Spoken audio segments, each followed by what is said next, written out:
I am so glad you convinced me that the family car should be the Defender 110. It is so beautiful inside. It's so comfortable, and it just feels indestructible. Yes, it really is. I've been waiting a long time for the new model to come out. The Defender 110, I'm telling you, it's my favorite car of all times. It's my third one.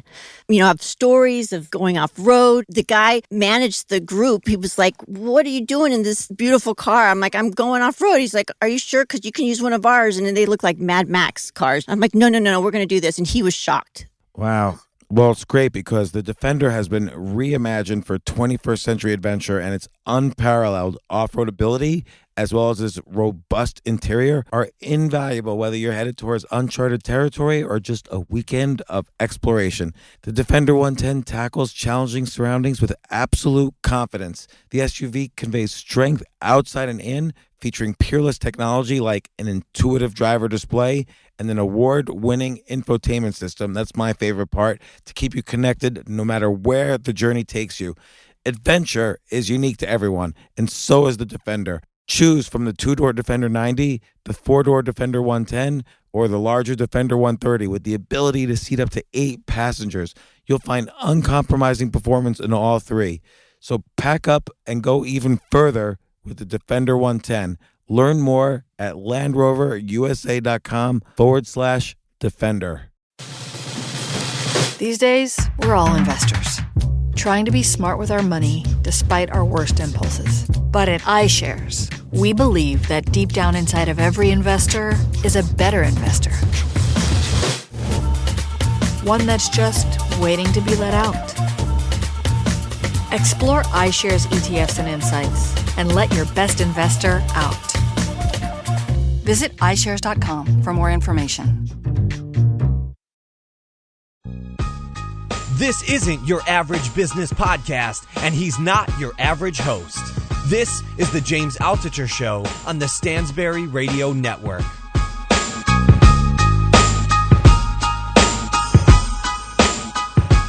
This is James Altucher bringing you the James Altucher Show, and once again, we have Ryan Holiday on the show. Welcome, Ryan. Thanks for having me. It's good to talk to you, as always.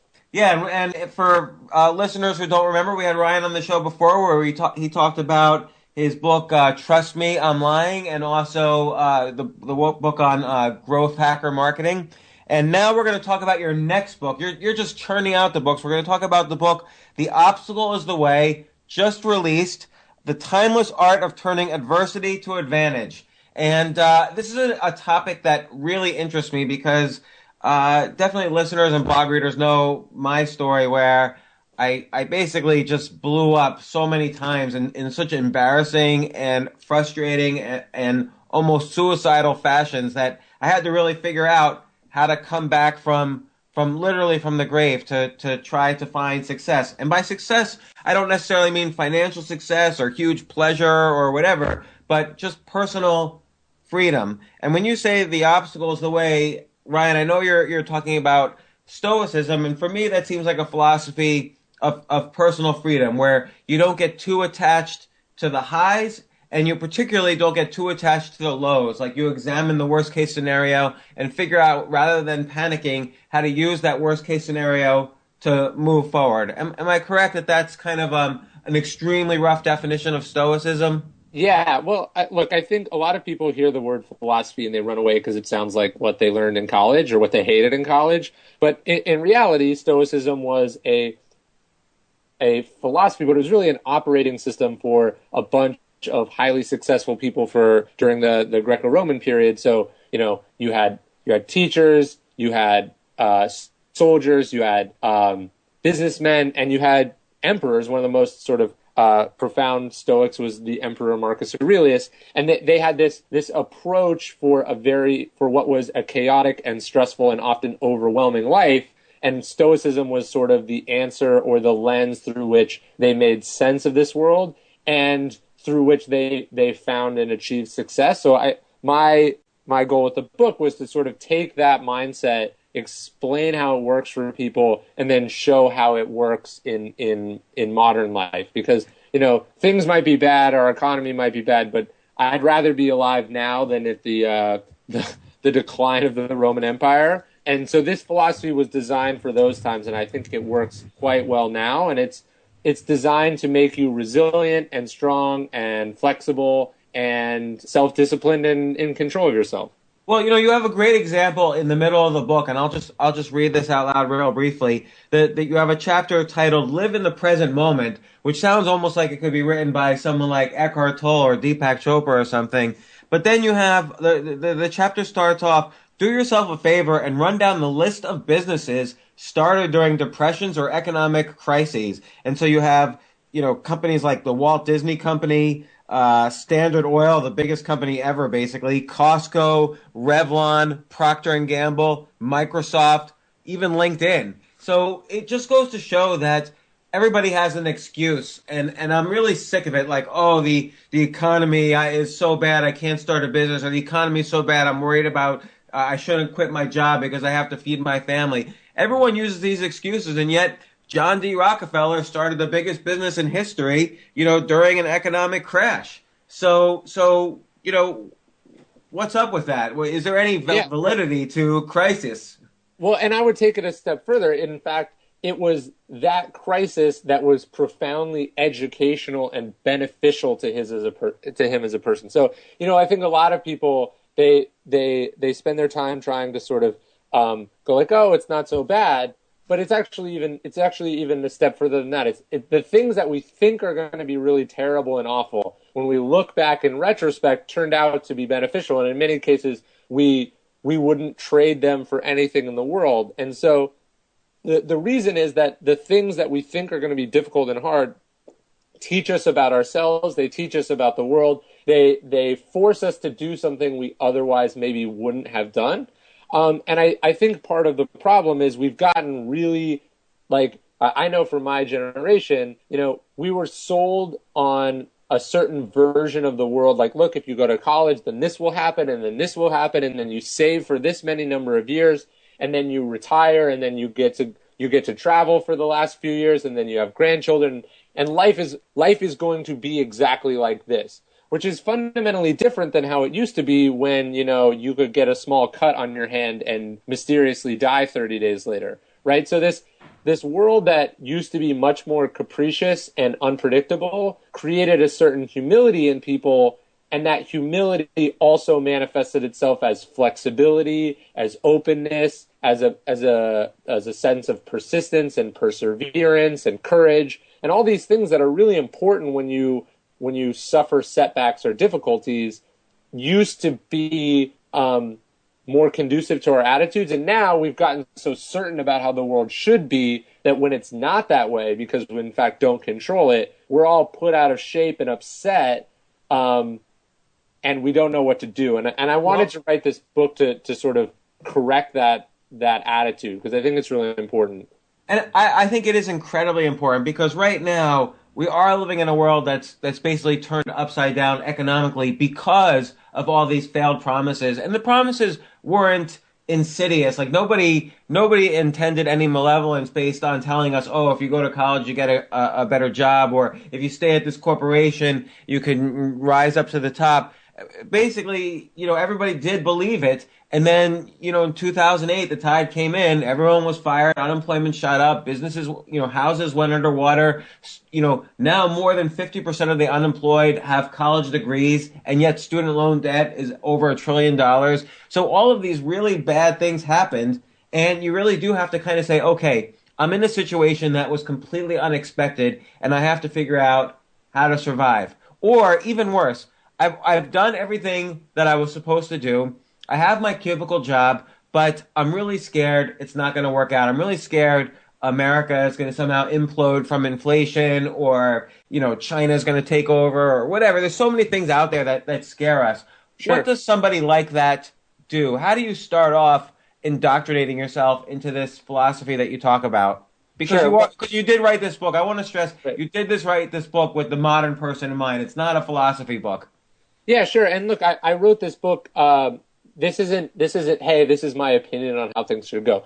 Like, I found this sort of Stoic exercise, which is the exercise of turning obstacles upside down, or how obstacles become the way. is a 2,000-year-old idea. And then the book is illustrated with stories from people who have explicitly followed that principle. So this isn't a book about my problems and how I learned from them or any sort of trite observation about obstacles. Like I wanted to show that this is what successful people do, period. They don't get impeded by things. In fact, when bad things happen, they get better. There's a great, there's this quote that I like from Andy Grove, the former CEO of Intel, where he's saying, bad companies are destroyed by crises, good companies survive crises, and great companies excel during crises, or they expand and they grow because of them. And so I wanted to write a book that sort of helps people build that resilience into their life. And I think it's sort of a three-step process. The first step is what I call the discipline of perception. That's how you control how you look at the problem. So, there's a great Stoic line about there is no good or bad, there's only perception. There's something happens, but then you decide whether you're going to call it good or bad. Because if the same event happened to someone else, it could be the best thing that ever happened to them. But Ryan, right? realistically, let's say you lose on the same day you lose your job, and you come home and you find your wife is cheating on you, and then your doctor calls you and says you have cancer. Life's pretty bad at that point. I mean, if it happened to me personally, I would feel pretty bad. Now, I would look for ways to feel better, but it's really, really hard. It's really hard to change perception. No, of course. But the discipline of perception is, I think it's a two-part thing. One, it's seeing things as they actually are. So you lose your job, great. You also live in a country with the world with a social net that your ancestors 2 generations ago would look at with total glee, right? So okay, you lost your job, it's terrible, but it's better than dying. And so I sort of run through in the book how to control your perceptions, how sort of things like astronauts and fighter pilots and people who work in high stress environments learn to control their emotions and their perceptions, which you have to be able to do. And then I want people to sort of learn how to practice that objectivity and perspective. And when you can control your emotions and the way you look at things, now you can start to see where opportunities or gaps are so that this thing isn't as bad as you say. So we were talking earlier about living in the present moment. If you're FedEx and you're, or UPS or any company that's founded in an economic depression, you can either sit there and go, we're being found, this is an economic depression, this is terrible, what are we going to do? Or you can just look at it as business as usual, like you would when you wake up in the morning and it's cloudy or rainy outside. I want to focus on one word that you said in that, which is that it's practice. Because you can't just, you use an example and you mentioned astronauts. John Glenn, in his entire first orbit around the Earth, he kept his heart beating at a rate less than 100 beats per minute. And, to control your emotions like that isn't just a talent. It's a skill that you practice, and controlling your perception, being able to take a worst case scenario and say, here's a worst case scenario. It's an opportunity for me to grow as opposed to an opportunity for me to cry. That's kind of a daily practice that requires not just mental agility, but, physical agility. You have to be, have energy and sleep well. You have to be around positive people. You have to have, as you mentioned, you have to have gratitude. Wow, we're living in this amazing time. And all of these things take practice to kind of cultivate inside of you. Sure, totally. And look, then that's what the Stoics say is, look, at the very least, when something bad happens, it's an opportunity to get used to a world where bad things happen. So if you lose your job, it really sucks. Maybe there's no way of fixing that immediate situation, but it's a reminder and it's forcing you to deal with an uncomfortable part of life that will make you more familiar with it and better at handling those situations in the future. Because I think a lot of people, they assume that the default in their life is amazing things happening all the time. And then they're shocked and appalled when that norm is violated. And if you can put yourself a little bit, if you can sort of balance that out by not being pessimistic, but by being realistic and practical, you're not going to feel that sort of churning stomach drop that happens when you've been deluding yourself into thinking that the world is going to be perfect all the time. Yeah, and you give many great examples. You must have done like enormous research just to make this book. Like, I mean, you have examples ranging from Dwight Eisenhower to Laura Ingalls Wilder to, of course, Marcus Aurelius. You have many examples. Just talk about the preparation you did into writing this book. Yeah, like what I wanted to find was people who'd lived these principles of sort of turning obstacles into opportunity. And, I think a lot of times when we tell ourselves stories about people, we look at all the awesome things that they've done and focus on those, and we don't look at the hardships that happened to them sort of along the way. When you look at someone like Dwight D. Eisenhower, you see him winning the Civil War, but the World War II. You don't look at the time when it almost went the other direction, and he had to walk into a conference room and confront all his generals and go like, look, I'm not gonna brook any complaints here. I'm not gonna let anyone say that this is a bad situation. We are going to find a way to turn this thing around.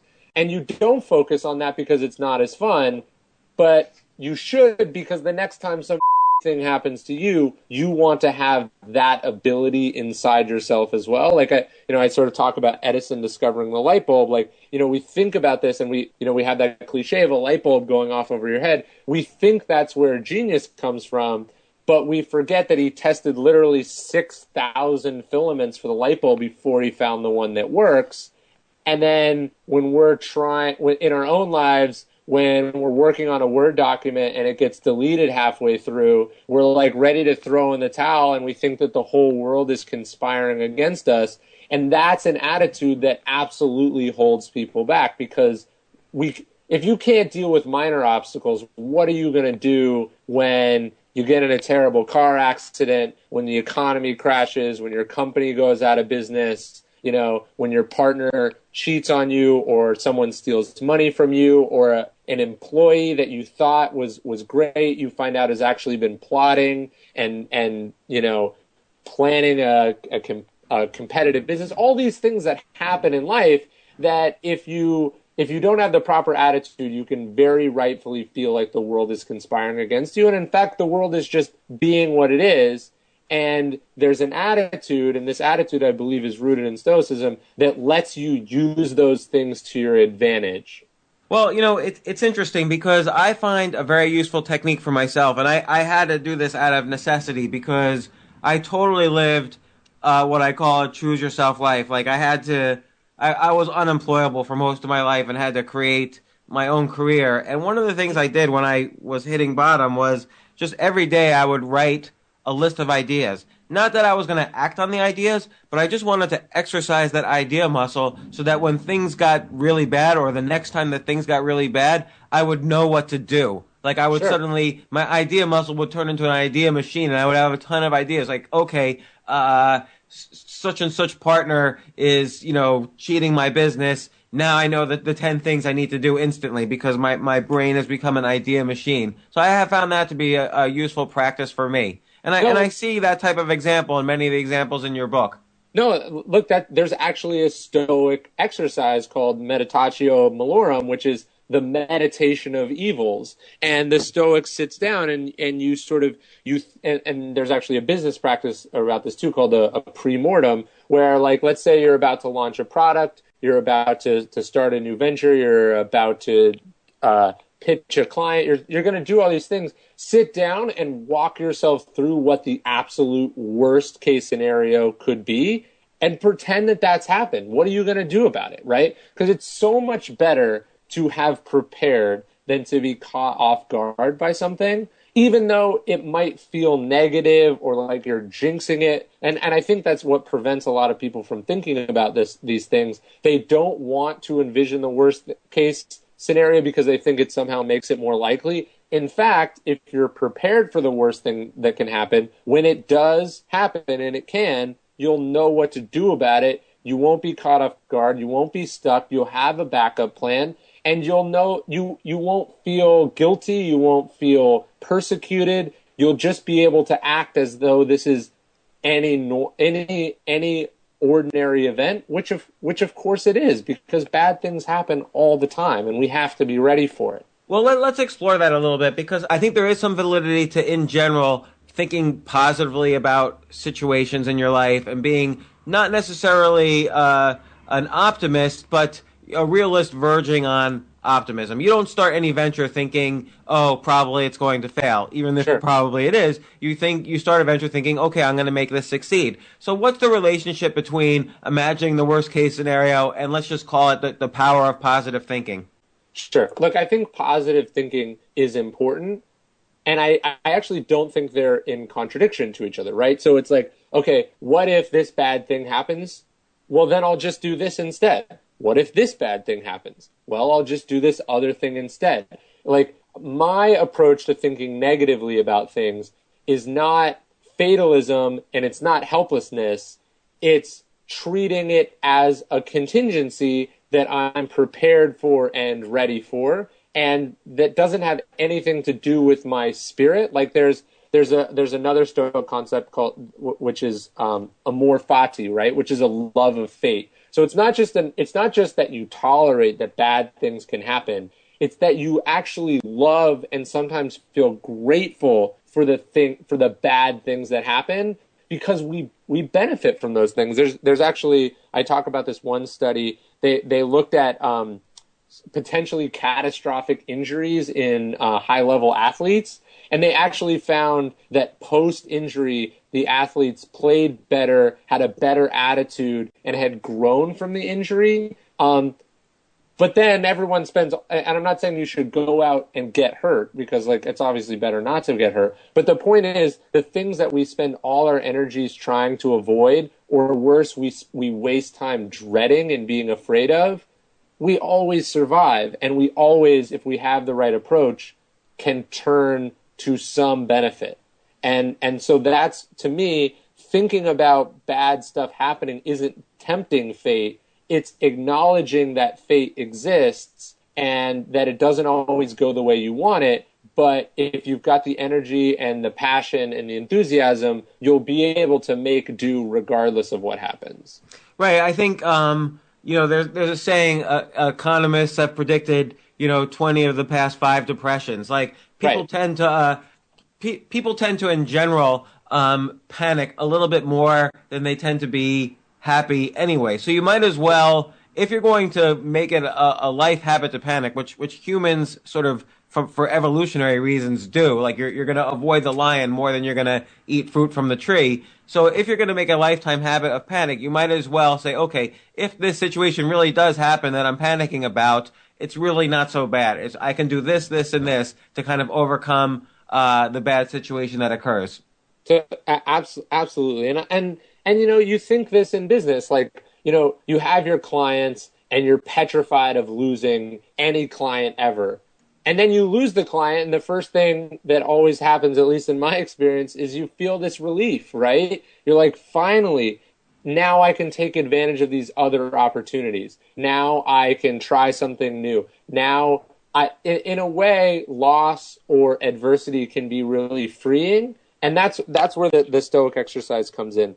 Like, look, our actions can be prevented in some way, right? We want to do this, or we're trying to do this, and something intervenes. But our attitude and our intentions, they can never be stopped, right? They can only be rerouted. And so I want people to think, when things happen, when an employee f***s up, don't think about how bad it is that this employee f***ed up. Think about how now you can use this as an opportunity to either cut bait on an awful employee, or an opportunity to teach that employee a powerful lesson that otherwise you never would have been able to communicate. And so it's this kind of flexibility and resilience that, as Nassim Taleb talks about, it's sort of anti-fragile. Fragile things, when exposed to stress, break. Anti-fragile things, when exposed to stressors, get stronger. And that's what you want to be as a person.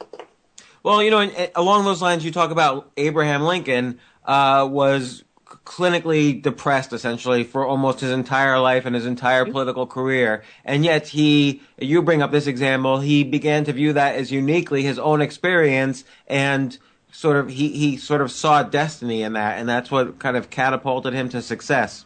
Yeah, no, look, you can make a very strong argument that Lincoln's depression gave him a unique kind of perspective and compassion that made him perfectly suited to be the president of the United States in that terrible time. Like, his favorite saying was, "This too shall pass." There's another great thinker that I quote in the book, Viktor Frankl, who wrote the book Man's Search for Meaning, which is one of probably the greatest books ever written. But he says, one of the most important things in life, and this is from the survivor of a concentration camp, is to be able to find meaning in our suffering, because humans suffer. We're animals who are defenseless against a world that is much larger than us. And if we can find meaning in our problems and our trials and tumults, we will be able to not just bear what life throws at us, but find happiness and satisfaction in our sort of short existence on this planet. Well, and that's a great example, because here's a guy in a concentration camp, the worst one, basically, and people were dying around him left and right. Various times he was lucky that he didn't die. But his one compelling thought that he kept with him was that he knew he wanted to write about the experience afterwards, and that gave him the meaning in life he needed to survive. So writing the book, Man's Search for Meaning, was in fact the meaning he needed to survive the concentration camp. Right, and look, that's the message that I wanted my book to get across, which is, if all things continue as they are, none of us will be in a concentration camp, right? No one wants that to happen to us, and that probably won't happen. But if someone can find meaning and value from their experience in literally one of the worst things that's ever happened, I think you and I can find meaning and value in the thankfully much more trivial problems that we all face in comparison, right? So if you have a business partner who's screwing you over, can you find meaning? Can you use that as an opportunity to practice forgiveness? Can you use it as an opportunity to express, sort of courage and bravery to confront them? Can you use it as an opportunity to sort of learn from whatever mistakes brought you into this situation? You get laid off. Can you use it as an opportunity to find a job that you're more passionate about? If someone can find meaning in a concentration camp, someone can find meaning in the Civil War, someone can find meaning in, a sort of clinical depression, I think what that means is that the formula, if applied to our own lives and our own problems, allows us to find similar meaning and value in our own experiences and in the obstacles that we face, because everyone faces obstacles. The only difference is which ones. And the Stoic way is that all of those obstacles are teachable obstacles, and they're valuable obstacles if you let them be so. It's interesting because on the one hand, it's a very individual type of philosophy. Like, it's about self-reliance. Like, these bad things are going to happen no matter what society has told me, but I'm going to be able to survive them, or some good, I'm going to develop a practice by which some good will come of these obstacles. But at the same time, it's to me, it's very much about individual freedom in a society, so that I don't have to rely on anybody else. If I'm relying on anybody else for my success, I could end up dead or unsuccessful or betrayed or whatever. Now, not that I'm going to avoid partnerships or avoid anyone else, but it seems like there's a very core concept of freedom in this philosophy, as well as kind of these specific techniques of doing the pre-mortems, practicing forgiveness, practicing gratitude, and so on. In fact, I just want to quote, Epictetus, the Stoic philosopher, said even, each human being is primarily a citizen of his own commonwealth. So, again, it's this concept of self-reliance that's very important. Totally. Look, I think what I find to be so powerful about Stoicism, and you quoted Epictetus, the two most powerful the greatest Stoic writers were Marcus Aurelius and Epictetus.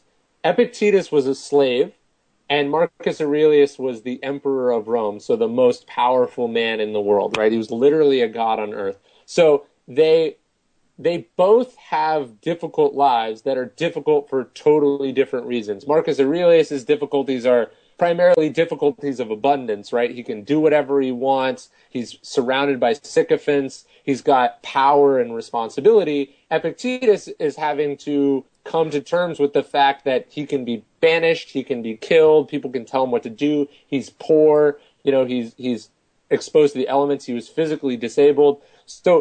Stoicism is a philosophy that within, about 2 centuries of each other was profoundly beneficial and meaningful to the lowliest person on earth and the most powerful person on earth. And so I think we're all sort of somewhere in between there. And Stoicism is a philosophy that is not, hey, this is a system of ethics about how the world should be. Stoicism is a set of tools and exercises for dealing with the world. And yes, there's lots of practices that help us in our business life, and there's lots of practices that help us in our personal life, and there's practices that help us sort of balance and control all of them together.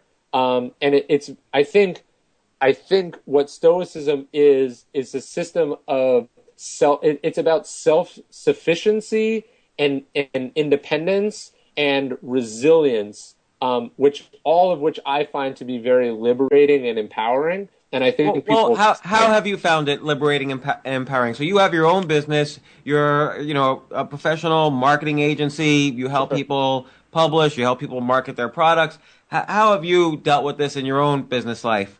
Well, so for me, I've sort of I started at 19. I was a college dropout, sort of working at the bottom rungs of the Hollywood system, and I'm getting kicked around. People are treating me like garbage.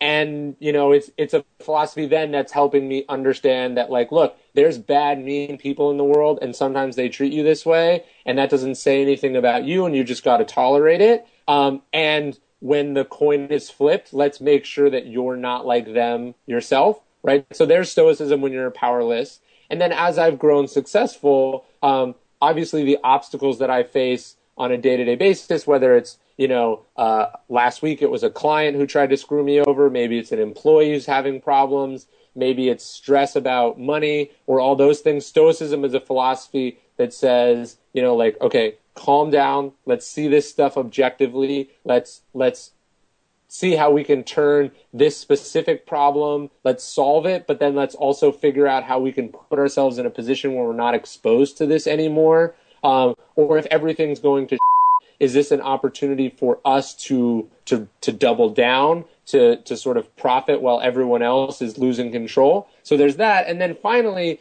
as a person, Stoicism, I think, is a helpful reminder about what really is important. And what I always love in your writing, James, is you're a powerful testament to how meaningless a lot of the things that people chase are.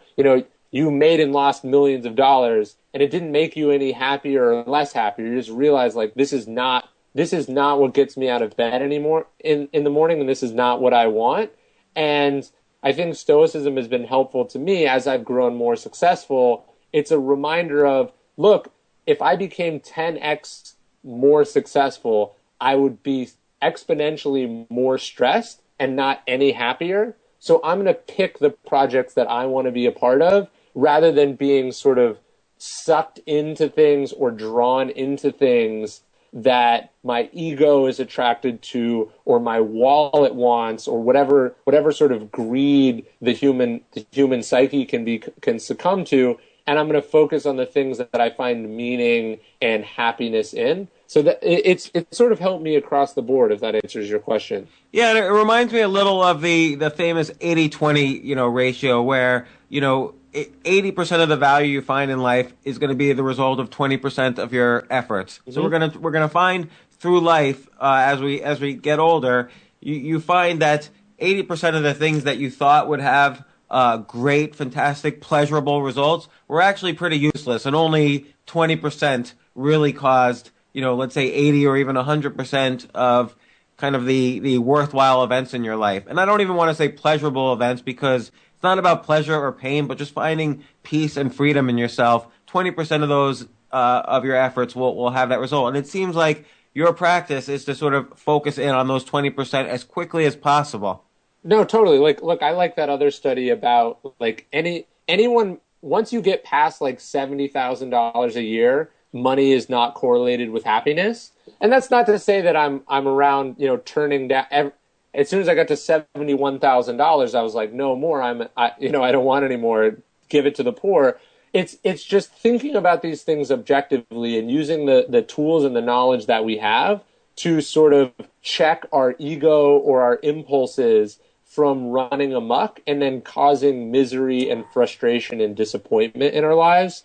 And, I think a big part of that, and Stoicism talks about this a lot, and there's a chapter on it in the book, sort of meditating on your own mortality. If you think that the rules don't apply to you, that you're going to live forever, that accumulating a huge pile of money and awards somehow counteracts the forces of death, as you get older, you're going to feel more and more dread and fear in your life. That's completely unnecessary. And if you can instead focus on what provides meaning and happiness and value to others and to yourself, you're going to be able to live in the present moment and actually appreciate and enjoy what you're doing. Like, you see these people who are living miserable lives or subjecting themselves to these things so that in 10 years they can travel the world. But I think that the Stoic objective view of things is like, look, you could get hit by a car walking across the street tomorrow. So is it really a good idea to put off present happiness and contentment for something that may never come to be? And so the Stoic idea of sort of meditating on what's happening right now, looking at these things objectively and making, like you're saying, sort of 80-20 analysis so you get the best of everything right now while you're alive, is a much more flexible and malleable approach towards happiness than this sort of deferment or worse sort of endurance of what you're going through right now. Well, and I have 2 points on that. One is, I find in my own life, by practicing these practices, what's happened for me is that every 6 months, my life has been completely different in completely unpredictable ways. Like, I have no way of predicting what my life will be like and what I will be working on even 6 months from now.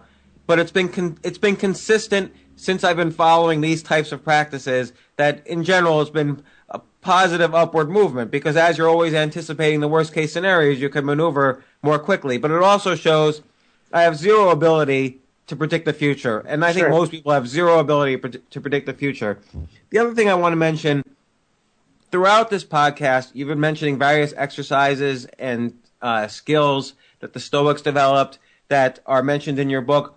I really think people should, A, of course, read your book, but B, re-listen to this podcast, because these exercises are very useful. And I want to read one from your book, which I think is incredibly useful, not just in business, but even in personal or family situations or whatever life situations you have. You talk specifically about people who might treat you in, wrong ways. I put that in quotes. But you say when people are rude or disrespectful, that might mean they underestimate us, which is a huge advantage. When people are conniving, we don't have to apologize them when we make an example out of them. When people are critical or question our abilities, we can now, they now have lower expectations, so it's easier for us to exceed them. And when people are lazy, it makes whatever we accomplish seem all the more effortless. And I think that also is an incredibly useful exercise to deal with all types of, negative people that we have in our lives, which are inevitable, that you're going to have these negative people in your lives. And I think people should re-listen to this podcast, actually, which I've never recommended before on a podcast. But these exercises are vital for good and for living the free life, living the choose yourself life where nobody else gets to choose your terms. You get to choose the terms you live on. Sure. Look, people are going to be negative and crappy to you in your life. It's up to you whether you want to feel and be crappy and negative because of it. And so, like, for me, when I run down those things, because we've all been treated that way, and we'll probably all be treated that way this week, why should that make you angry and hurt? That's a decision that you make, right? And do you really do that in your personal life? Are you really able to practice this consistently? First off, I practice it in my life, but I am admittedly not anywhere as good at it as I would like to be. People think that Stoicism is this sort of like they read the book and they think it's like, oh, this guy's just telling me how it should be. It's like, no, Marcus Aurelius wrote the Meditations, which I think is the greatest book ever written. He wrote it to himself and never thought it would be published. They're actually exercises where he's reminding himself and correcting himself on how he behaved like the day before. So when I'm writing this stuff, I'm writing it as a reminder to me. Of course, my first instinct when someone underestimates me is to feel resentful and to try to correct them. But I have to say, like, look, they did something mean and now I'm going to feel bad. Why not just let them do something mean and I'll feel good about it? Because it actually is a net positive if I think about it that way. So I think these things are ultimately reminders of how we should be. And they're like, when you read the Stoic literature and you read my book, there's not reminders of how pretty flowers are and how nice it is to laugh and how wonderful sex is and stuff like that, right? Because we don't need reminders about that because it's kind of natural. What's also natural, unfortunately, is to get resentful and to get upset and to get emotional about things, and those aren't positive. And so Stoicism is sort of a framework for reining in the negative instincts and reactions and emotions that we have so the other ones can flourish. So Ryan, this book is The Obstacle's the Way, The Timeless Art of Turning Adversity to Advantage by Ryan Holiday, coming out May 1st. I highly recommend the book. I of course have read an advanced copy of the book and will be one of the first reviews when it hits Amazon. What other stuff are you working on right now? What's next? What's the next book? I'm actually in the process of selling the next book right now.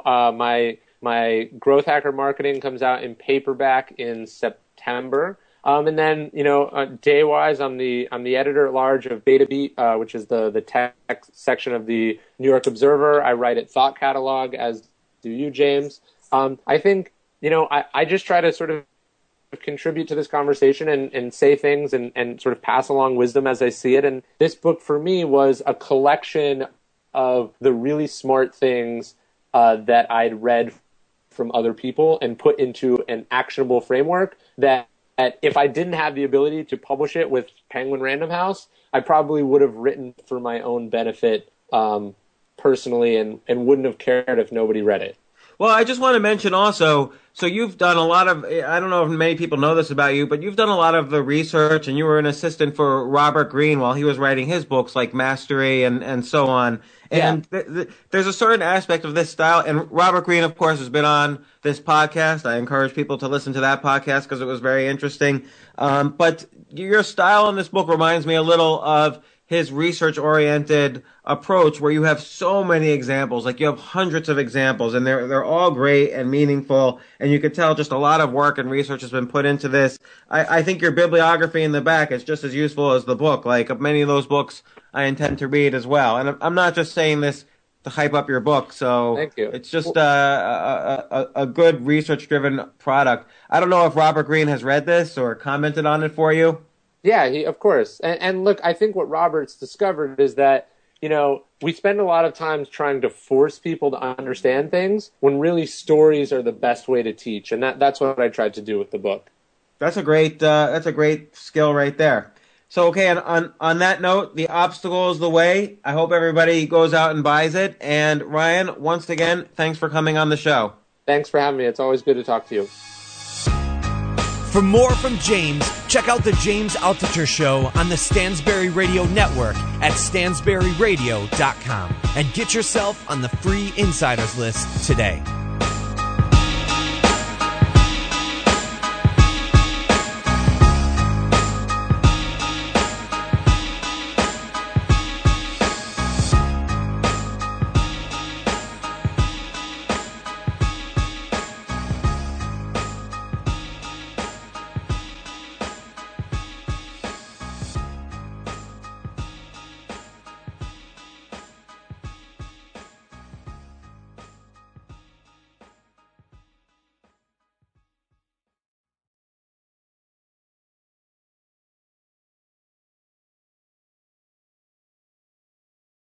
AI might be the most important new computer technology ever. It's storming every industry and literally billions of dollars are being invested. So buckle up. The problem is that AI needs a lot of speed and processing power, so how do you compete without costs spiraling out of control? It's time to upgrade to the next generation of the cloud, Oracle Cloud Infrastructure, or OCI. OCI is a single platform for your infrastructure, database, application development, and AI needs. OCI has 4 to 8 times the bandwidth of other clouds, offers one consistent price instead of variable regional pricing, and of course, nobody does data better than Oracle. So now you can train your AI models at twice the speed and less than half the cost of other clouds. If you want to do more and spend less, like Uber, 8x8, and Databricks Mosaic, take a free test drive of OCI at oracle.com/advance. That's oracle.com/advance. oracle.com/advance.